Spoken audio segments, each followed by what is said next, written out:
नमस्कार. घरोघरी मातीच्या चुली या मालिकेच्या येणाऱ्या भागामध्ये जबरदस्त असा ट्विस्ट येणार आहे. तर इथे आता नानांचा सुद्धा खूप मोठा गैरसमज झालेला असतो. तर इथे पारेख काकांनी त्यांना जी काही माहिती दिलेली असते त्यावरून फक्त नानांना एवढंच कळलेलं असतं की दागिने हे खोटे जानकी आणि ऋषिकेश या दोघांनी दिलेले असतात, ते सुद्धा पैशांसाठी.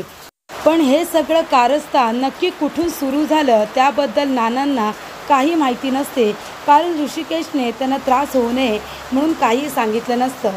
पण आता इथे नानांच्या समोर जेव्हा काय खरं आहे आणि काय खोटं हे सगळं कारस्थान कुठून सुरू झालं, ऐश्वर्याने हे सगळं कसं मुद्दामून घडून आणलं, हे सगळं काही जानकी आता नानांना सांगते. आणि त्यामुळे नाना आता जानकीला म्हणतात की जानकी, त्या ऐश्वर्याला जा विचारल्याशिवाय आता मी काही स्वस्थ बसणार नाही. तेव्हा ऐश्वर्याला कळलेलं असतं की जानकीने सगळं काही नानांना सांगितले. आणि नाना आता ऐश्वर्याला बघतात आणि तिला म्हणतात की चल आता खाली सगळ्यांसमोर चल, सगळ्यांसमोर तुझं पित्तळ उघडं पाडतो, तुझा हा खोटा चेहरा टराटरा फाडून टाकतो. तेव्हा इथे ऐश्वर्या आता खूपच जास्त घाबरते आणि जिन्यावरून जेव्हा नाना उतरत असतात तेव्हा त्यांना धक्का देते आणि त्यांना खाली पाडते. तेव्हा नाना आता जिन्यावरून गडगडत खाली पडतात आणि तेव्हा इथे ऐश्वर्या त्याचा आळ जानकीवरती घेते आणि सगळ्यांसमोर म्हणते की जानकी वहिनीने नानांना धक्का दिलेला आहे. आणि जानकीच्या मनात सुद्धा नसतं की ऐश्वर्या असं काहीतरी करेल. तेव्हा इथे ऐश्वर्याला जानकी म्हणते की तोंड सांभाळून बोल, तू नानांना धक्का दिलायस, मी काही केलेलं नाही आहे. तेव्हा इथे सुमित्रा मात्र ऐश्वर्याच्या बोलण्यावरती विश्वास ठेवते आणि जानकीवरती अविश्वास दाखवते.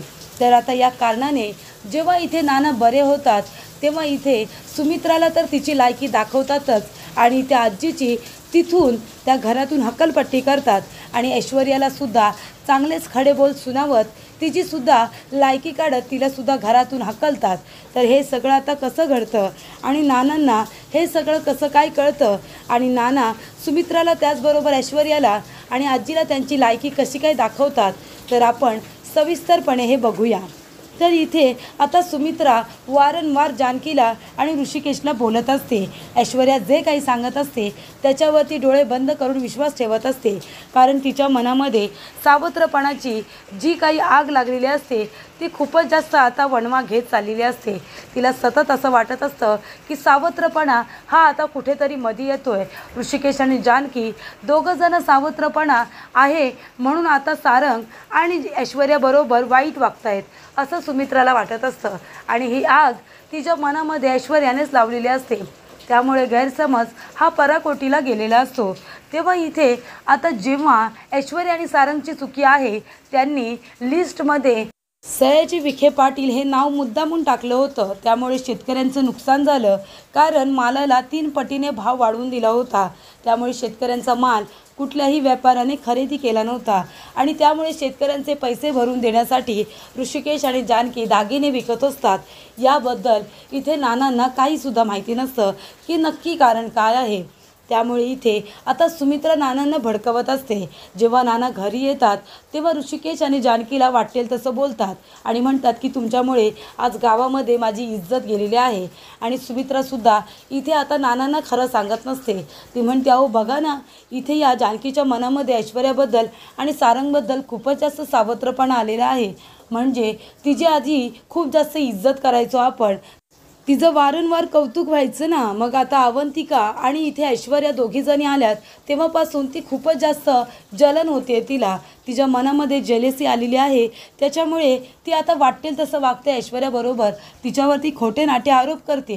म्हणत होती की सयाजी काकांचं नाव तर तू टाकलंसच, हे तू मुद्दामून केलंस आणि दागिनेसुद्धा तूच माझ्या रूममधून चोरलेस आणि खोटे दागिने तिथे आणून ठेवलेस. तेव्हा इथे आता नानांना सगळा प्रकार कळलेला असतो. तेव्हा इथे आता सुमित्रा बोलता बोलता बोलत असते की तो ऋषिकेश माझ्या मुलाला सारंगला. तेव्हा इथे नाना म्हणतात, माझा मुलगा म्हणजे आणि ऋषिकेश कुणाचा मुलगा आहे. तेव्हा सुमित्रा म्हणते, त्याने दाखवून दिले की तो माझ्यापेक्षा जास्त त्याच्या आईला पार्वतीला मानतो. तेव्हा इथे आता नानांना कळलेलं असतं की सुमित्राच्या मनामध्ये सावत्राची भावना निर्माण झाली आणि म्हणून तिच्या तोंडातून हे शब्द येत आहेत.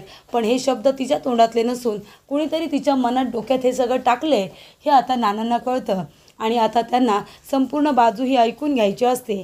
तेव्हा ते जानकीला आपल्या रूममध्ये बोलवतात आणि म्हणतात की जानकी, ही सगळी जी गैरसमजाची जी एकदम अदृश्य रेष आहे ती कुणी निर्माण केली आहे ती मला सांग।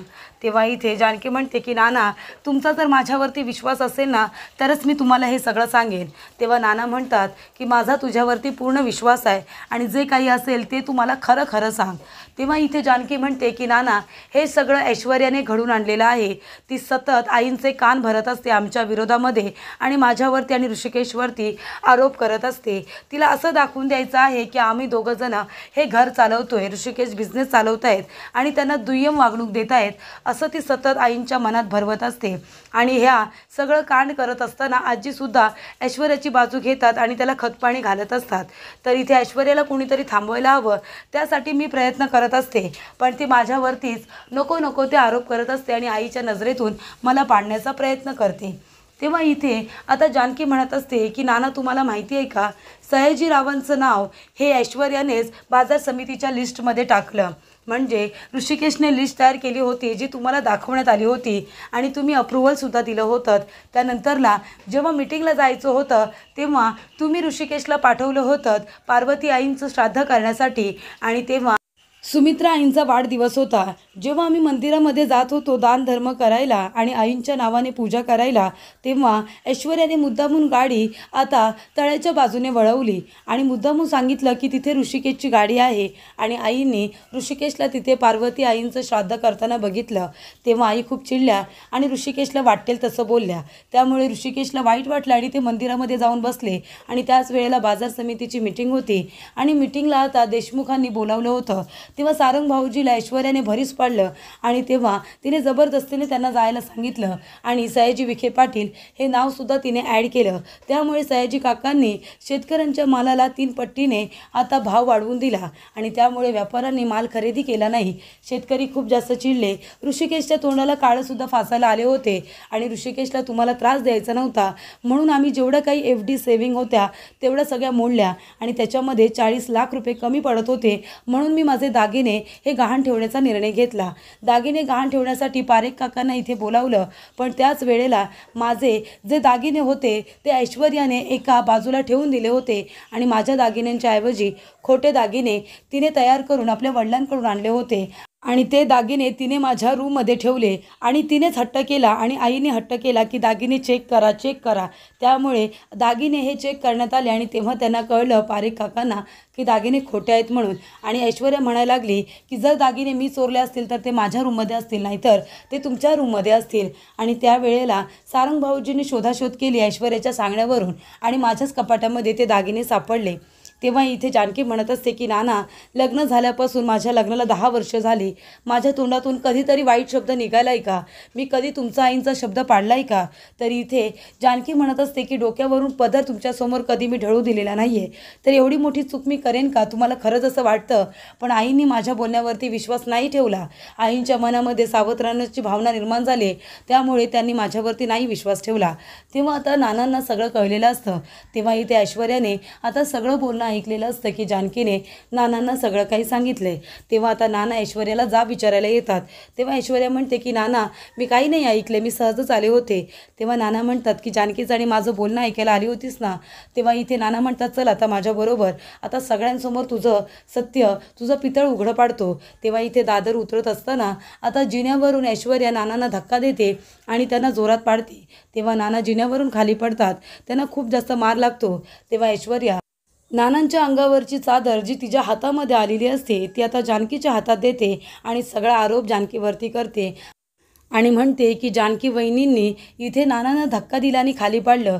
जानकी म्हणते नाही, मी काही केलेलं नाही आहे आणि ती नाना म्हणत खाली आता उतरत असते। तेवढं तर सुमित्रा म्हणते खबरदार जानकी, जर तू त्यांच्या जवळ तरी आलीस तर।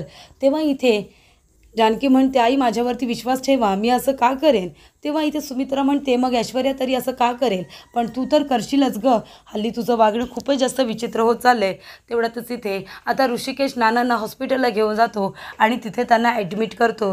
तोपर्यंत सुमित्रा जानकीला खूप घालून पाडून बोलते, अगदी घरातून बाहेरसुद्धा हकलायला निघते। त्यानंतर इथे आता नाना जेव्हा रिकवर होऊन घरी येतात तेव्हा त्यांना कळलेलं असतं की हे सगळं कारस्थान ऐश्वर्याचं आहे। तेव्हा नाना घरी येतात आणि म्हणतात की सुमित्रा कुठे आहे सुमित्रा. तेव्हा इथे सुमित्रा आता येते. तेव्हा इथे जानकी आता नानांना बघायला समोर येत नसते. तेव्हा इथे सुमित्राने तिला धमकी दिलेली असते की तू नानांच्या जवळपाससुद्धा यायचं नाही. तेव्हा इथे आता जानकी म्हणत असते की मला तर नानांना बघायला जायचं आहे, पण आईने नकार दिला आहे, मी कसं काय जाऊ. तेव्हा इथे नाना म्हणतात की जानकी कुठे आहे. तेव्हा सुमित्रा म्हणते की तिने तुम्हाला धक्का दिला, तुम्हाला माहिती आहे का, तिला मी धमकी दिली आहे, तिला मी सांगितलं स्पष्टपणे की तुमच्या समोरसुद्धा यायचं नाही, आजूबाजूलासुद्धा फिरकायचं नाही. तेव्हा इथे नाना म्हणतात सुमित्रा, अगं सावत्रपणाची भावना जानकी ऋषिकेशमध्ये नाही, तुझ्या मनामध्ये निर्माण झालेली आहे. जोपर्यंत ऐश्वर्या ह्या घरामध्ये आली नव्हती तोपर्यंत तर जानकी तुझी लाडकी सून होती ना, मग त्यानंतर तिच्यामध्ये असं काय बदललं. ती जशी होती तशीच राहिली, पण तुला ऐश्वर्याच्या कुरघुड्या तुला आवडल्या. तिच्या सांगण्यावरून तू जानकीवरती अविश्वास दाखवलास आणि आपल्या ऋषिकेशवरती. अगं त्यांनी कधीतरी दुय्यम वागणूक दिली आहे का. पण जेव्हापासून सगळं काही सत्य ऋषिकेशला आणि जानकीला कळले ना, तेव्हापासून सावत्रपणाची भावना त्यांच्यामध्ये नाही तर मला सातत्याने तुझ्यामध्ये दिसत असते. आणि इथे आता जानकी पुरावा म्हणून आता तिच्याकडे एक खूप मोठं सत्य असतं. ते म्हणजे ऐश्वर्या जेव्हा दागिने लपवायला गेलेली असते तेव्हा तिचं छोटं मंगळसूत्र, तिची चैन तिथे पडलेली असते आणि ती जानकीला सापडलेली असते. तेव्हा इथे आता नाना सुमित्राला चांगलेच खडेबोल सुनावत असतात. इथे आता नाना म्हणतात की तू या गोष्टीचा विचार केलास का की सारंगला ऑफिसला जाण्यास ऐश्वर्या का भरीस पाडत होती. त्याला ऋषिकेशने कधी नकार दिला होता का, की मग तू पुढे जा, तू लीड कर असं ऐश्वर्या का सांगत होती. ऋषिकेश हा जाणता होता, त्याने आत्तापर्यंत ऑफिस उत्तम पद्धतीने सांभाळलं होतं म्हणून त्याच्या हातामध्ये आपण जबाबदारी दिली होती ना. आणि सारंगने स्वतःहून सांगितलं होतं की त्याला शेतीकडे जास्त लक्ष द्यायचं आहे. ऋषिकेश त्याला खुर्चीवरती बसवायला निघाला होता ना, मग तरीसुद्धा तू त्याच्यावरती अविश्वास दाखवलास. आणि जानकीने आत्तापर्यंत आपल्या घरासाठी काय नाही केलं. ती मला वडील आणि तुला आई म्हणते, ती तिच्या वडिलांना धक्का देईल असं तू मनामध्ये विचार तरी कसा केलास. तर इथे आता नाना म्हणत असतात की सुमित्रा, मला तुझ्याकडून ही अपेक्षा नव्हती. म्हणजे तू ऋषिकेश आणि जानकीबद्दल एवढा गैरसमज निर्माण केलेला आहेस तर तू तिच्या बोलण्यावरती अजिबात विश्वास ठेवू नये. तेव्हा इथे आता नाना म्हणतात अगं त्या ऐश्वर्याने सयाजीरावाचं नाव त्या लिस्टमध्ये टाकलं आणि 3 पटीने त्याने भाव वाढवला. तू तिला जाब का नाही विचारलास, सयाजीरावांना जाब का नाही विचारलास की त्यांनी असं का नाही केलं. पण तू जानकीवरती आणि ऋषिकेशवरती राग काढत राहिलीस, त्यांच्यावरती तू अविश्वास दाखवलास. याला काय म्हणायचं गं. आणि इथे सुमित्रा, तू जे काही वागलेस ना ते खूप चुकीचं आहे. अगं तुझी आईसुद्धा ऐश्वर्याला मदत करते, तिला कुरघोडी करण्यामध्ये मदत करत असते. तू तुझ्या आईला ते गप्प नाही केलंस. ती नेहमीच ऋषिकेश आणि जानकीच्या विरोधात तुझे कान भरत आले की नाही. तेव्हा सुमित्रा मात्र आता गप्पच बसते. तेव्हा इथे सुमित्रा म्हणते तुम्ही मला काय हे सगळं बोलताय. तेव्हा नाना म्हणतात मला जानकीने सगळं काही सांगितलं आहे. अगं तू जानकीवरती विश्वास नाही ठेवलास, जी 10 वर्ष तुझ्याजवळ आहे तिला तू नाही ओळखलंस आणि जिला अजून वर्ष तरी झालं आहे का तुझ्याजवळ येऊन, त्या ऐश्वर्यावरती तू अगं विश्वास ठेवलास. त्या ऐश्वर्याने आपल्या सौमित्राला सुद्धा किडनॅप करून ठेवलं होतं कारण तिला जबरदस्तीने त्याच्याबरोबर लग्न करायचं होतं. नंतर ती या घरामध्ये आली आणि तिने आपलं घर तोडण्याचा प्रयत्न केला. तेव्हा तिला आपण घरातून बाहेरसुद्धा हकललं होतं. त्यानंतर सारंगच्या सांगण्यावरून आपण तिला घरी आणलं आणि स्वतः ऋषिकेश आणि जानकी तिथे गेले होते तिची जबाबदारी घ्यायला.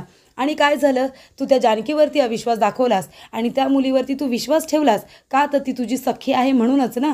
तेव्हा इथे आता सुमित्राला चांगलंच इथे नानांनी सुनावलेलं असतं आणि इथे आजीची सुद्धा लायकी काढलेली असते. तुम्ही नेहमी म्हणता की मी तुमच्या घराच्या चांगल्याचा विचार करेन आणि इथे माझ्या मुलाला, अहो ऋषिकेश तुमच्यासाठी सावत्र असेल पण माझा तो मुलगा मोठा सक्का मुलगा आहे. अगं सुमित्रा, तू त्याला सावत्र मानत असशील पण तो माझा सावत्र मुलगा नाही आहे, तो माझा पहिला मोठा मुलगा आहे. हे तू कशी काय विसरलीस. त्याच्या आईच्या सांगण्यावरून मी तुझ्याबरोबर लग्न केलं, तुझ्या आईला सुद्धा घरामध्ये राहू दिलं, हे सगळं तू विसरलीस का. तेव्हा इथे आता ऋषिकेशला आणि जानकीला माहिती आहे की तू तिची सावत्र सासू आहेस, पण कधी तिने तुला जाणवू दिलं. ते आत्तापर्यंत जसं तुझं सगळं करत आली होती तसं ती करतच आली आहे, पण तू तिच्यावरती विश्वास नाही ठेवलास. तेव्हा इथे आता खूपच जास्त टेन्शन हे सुमित्राला आलेलं असतं. तिचं चुकलेलं असतं, त्याची जाणीव तिला झालेली असते. आणि इथे जानकी ते मंगळसूत्र घेऊन येते आणि म्हणते आई हे बघा, हे आहे ऐश्वर्याचं मंगळसूत्र.